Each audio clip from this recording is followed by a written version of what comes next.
شروع اللہ کا نام لے کر جو بڑا مہربان نہایت رحم والا ہے۔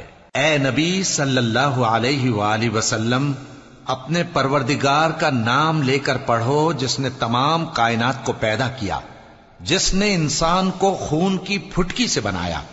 پڑھو، اور تمہارا پروردگار بڑا کریم ہے، جس نے قلم کے ذریعے سے علم سکھایا اور انسان کو وہ باتیں سکھائیں جن کا اس کو علم نہ تھا، مگر انسان سرکش ہو جاتا ہے اس بنا پر کہ وہ اپنے آپ کو بے نیاز سمجھتا ہے۔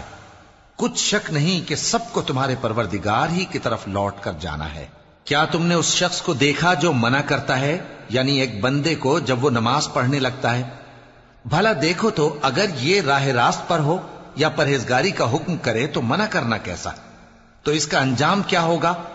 ذرا دیکھو تو اگر اس نے دین حق کو جھٹلایا اور اس سے منہ موڑا، کیا اس کو معلوم نہیں کہ اللہ دیکھ رہا ہے؟ دیکھو، اگر وہ باز نہ آئے گا تو ہم اس کی پیشانی کے بال پکڑ کر گھسیٹیں گے، یعنی اس جھوٹے خطا کار کی پیشانی کے بال، تو وہ اپنے یاران مجلس کو بلا لے، ہم بھی دوزخ کے فرشتوں کو بلائیں گے۔ دیکھو، اس کا کہا نہ ماننا اور سجدہ کرنا اور اللہ کا قرب حاصل کرتے رہنا۔